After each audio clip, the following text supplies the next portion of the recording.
Hey, this is Tech Teach again, and in this lesson we're going to be learning about pulleys and chains and sprockets.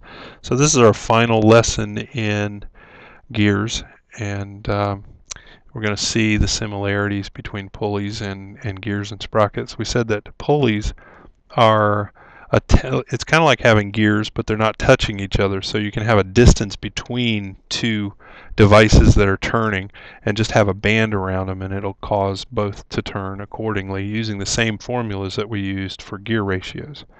So the equations of the diameter of the out gear and the diameter of the in gear is one way of figuring out the mechanical advantage. The speed, or omega in, divided by the omega out, or the torque out divided by the torque in. So if you know any of these, diameter, angular speed or velocity, and torque, then you can calculate your pulleys. So in this case we have a 6-inch pulley and a 2-inch pulley. And let's see.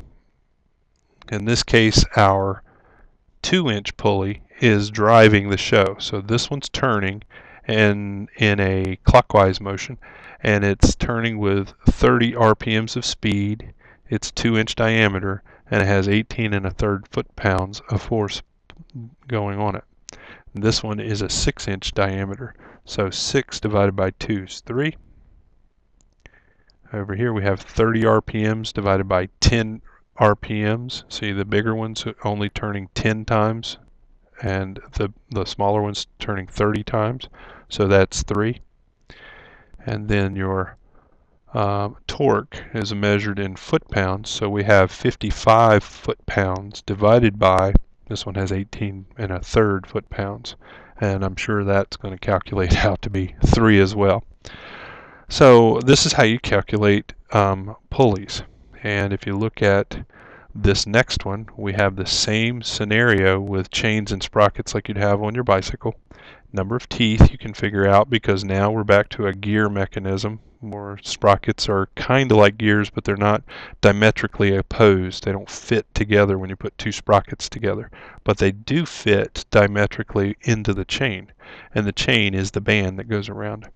So we have the number of teeth. So in this case we have 1.5 and 3, and the number of teeth in this one is, where do they show that?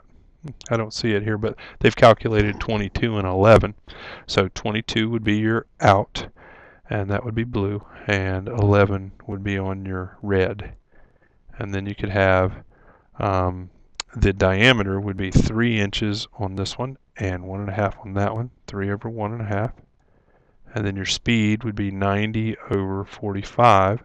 So this one is turning, wow, looks like I found a no, there it is, 90 revolutions per minute. Since this one is turning in a clockwise manner, then this one's going to turn clockwise. But since it's bigger, it is going to turn slower. So this one turns 90 times in a minute, and this one turns 45 times in a minute. And then the last one is going to be the torque. So if you know the torque of this one, 120 foot-pounds, and you know the torque of this one, 60 foot-pounds. So you have a 2-to-1 ratio on all of these. So I hope this has cleared up some of the confusion from yesterday, and good luck in, you'll have a quiz coming up pretty soon. We still have to go over wedges and inclined planes, but then that will complete our assignment on the simple machines, and then we can get busy in the lab working on our complex machines, making them with the Fisher Tech kits. So good luck with everything.